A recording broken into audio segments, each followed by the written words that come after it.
Hello friends, तो आज बना रही हूँ मैं फ्रंट ओपन ए लाइन कुर्ती। तो उसके लिए मैंने 3.25 मीटर कपड़ा लिया है। गाइस प्लीज़ मेरे चैनल को सब्सक्राइब कर दो उससे पहले। तो मैंने कपड़े को पहले 4 फोल्ड करके रख लिया है। तो शोल्डर की मार्किंग के लिए हमारा जितना टोटल शोल्डर है उसका हाफ मार्क करेंगे और आर्म होल जितना हम शोल्डर ले रहे हैं उतना ही मार्क करेंगे, जो कि 7 इंच है। वेस्ट लाइन की मार्किंग मैं 14.5 इंच पे कर रही हूँ। बर्स्ट साइज़ की मार्किंग के लिए जितना भी हमारा बर्स्ट साइज़ है उसमें +2 करना है और उसको फिर 4 से डिवाइड करना है। 4 से इसलिए डिवाइड करना है क्योंकि हमने कपड़ा 4 फोल्ड किया है। वेस्ट साइज़ के लिए भी मैंने मार्किंग लिख दी है। तो मेरा वेस्ट साइज़ 8.5 है और मेरा बर्स्ट 9.75 था।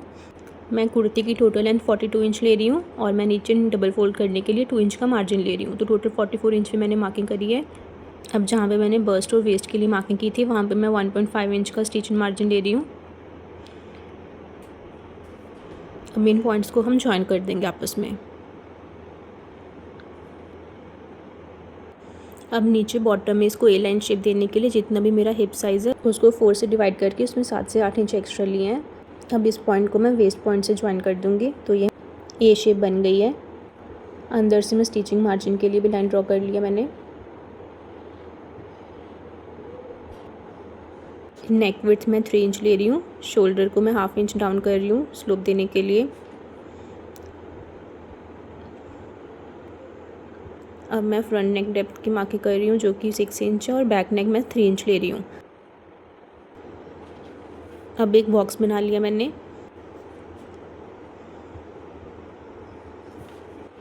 अब मैं नेक की शेप ड्रॉ कर लूँगी। क्योंकि मैं राउंड नेक शेप बना रही हूँ तो इसलिए मैं यहाँ पे राउंड शेप बना रही हूँ।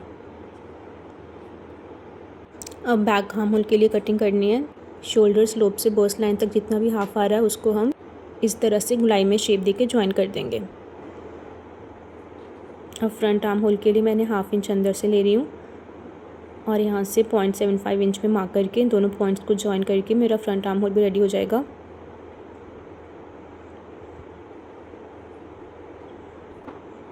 अब मैंने जितनी भी मार्किंग्स की है उसको मैं कट कर लूँगी। पहले हम बैक आर्म होल और बैक नेक की कटिंग करेंगे।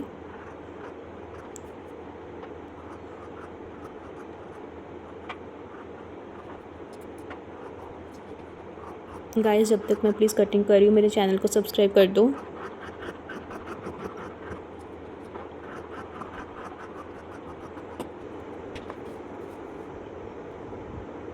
यहाँ से मैं 1 इंच की मार्किंग करके गुलाई की शेप दे दूँगी। इससे हमारे जो कॉर्नर्स हैं वो नहीं निकलेंगे और इसको फिर कट कर दूँगी। साइड पे मैंने छोटे से कट्स लगा लिए हैं, इससे स्टिचिंग में आसानी होती है। अब मैंने जो बैक पार्ट है उसको निकाल लिया और फ्रंट पार्ट को अच्छे से सेट कर लूँगी और फ्रंट नेक और फ्रंट आर्म होल को कट कर लूँगी। तो इससे हमारा बैक पार्ट भी हो गया रेडी और फ्रंट पार्ट भी। क्योंकि ये ओपन कुर्ती है तो इसको मैं सेंटर से अच्छे से फोल्ड करके सेंटर से बिल्कुल फ्रंट पार्ट को कट कर लूँगी।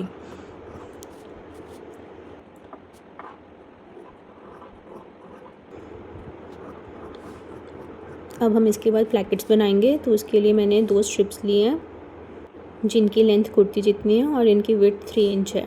और अब मैंने इनको पेस्टिंग पेपर के साथ इनकी बैक साइड पे अच्छे से पेस्ट कर लिया है।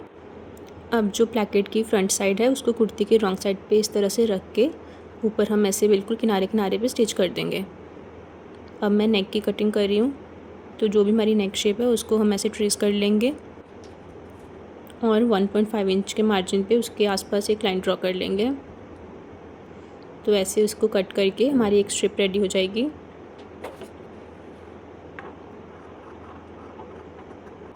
और इसी तरह से फ्रंट नेक की स्ट्रिप की भी कटिंग करनी है। स्लीव्स रेडी करने के लिए मैंने कपड़े को पहले 4 फोल्ड में रख लिया है। इससे हमारी स्लीव्स दोनों एक साथ रेडी हो जाएंगी। अब जितना आर्म होल था उसमें 2 इंच प्लस करके मार्क करना है। स्लीव कैप लेंथ मैं 3 इंच ले रही हूँ। अब अंदर की तरफ 1.5 इंच करके इसको आर्म होल की शेप दे देंगे।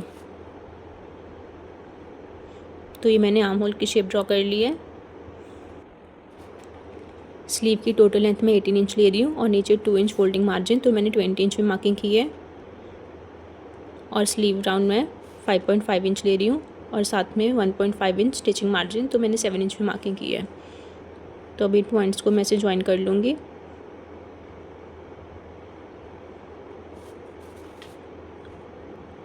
और अब इसको हम ऐसे लाइन को एक्सटेंड कर देंगे और इसको ऊपर से कट कर देंगे।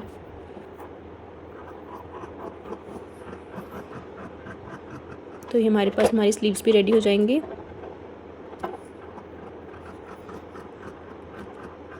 अब सेंटर से इसको बिल्कुल छोटा सा कट लगा लेंगे, ऐसे स्टिचिंग में आसानी रहती है।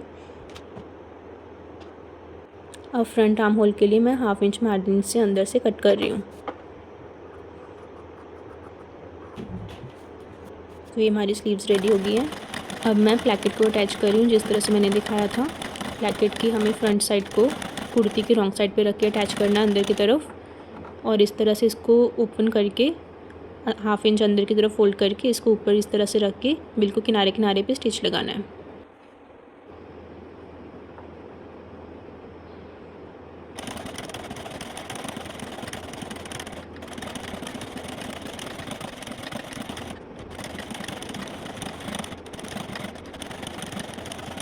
ऐसे ही हम दूसरी साइड का प्लैकेट भी अटैच कर लेंगे और फिर इनको ऐसे ओपन करके एक साइड को दूसरी साइड के बिल्कुल ऊपर रख देंगे। अब जहाँ से हमें ओपनिंग छोड़नी है उसकी लेंथ लेनी है, तो शोल्डर से मैं 27 इंच पे इसकी ओपनिंग छोड़ रही हूँ। हम कम और ज़्यादा भी ले सकते हैं। तो यहाँ तक मैं स्टिच करूँगी। अब मैंने दोनों प्लैकेट्स को अच्छे से एक दूसरे के साथ फिक्स कर लिया है और दोनों किनारों पे स्टिच लगाना है।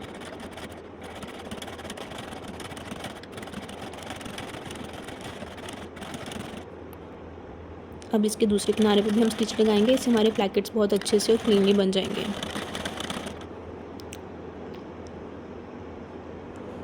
अब मैंने जो नेक की स्ट्रिप कट की थी उसकी फ्रंट साइड और कुर्ती की फ्रंट साइड को एक साथ रख के स्टिच करना है।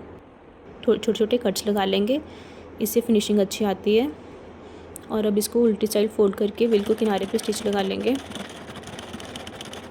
और दूसरी साइड पे हेमिंग कर देंगे। अब शोल्डर्स को ज्वाइन कर लिया मैंने। अब जो स्लीव थी उनके बॉटम को डबल फोल्ड कर रही हूँ। जो स्लीव का सेंटर था और शोल्डर का सेंटर उनको पिन अप कर रही हूँ ताकि ये हमारे एक साथ ज्वाइन हो। और अब इसको साथ में रख के गुलाई में घुमाते घुमाते अच्छे से स्टिच कर लेंगे। दूसरी स्लीव भी ऐसी अटैच हो जाएगी।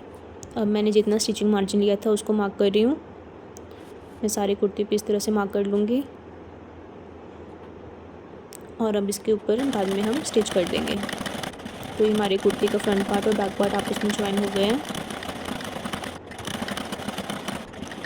अब जो कुर्ती का बॉटम है उसको भी मैंने डबल फोल्ड कर लिया है। तो गाइस हमारी कुर्ती अच्छे से रेडी हो गई है। इसके प्लैकेट पे मैंने अच्छे से बटन्स भी लगा लिए हैं। गाइस प्लीज़ मेरे चैनल को सब्सक्राइब कर दो, मेरी वीडियो को लाइक।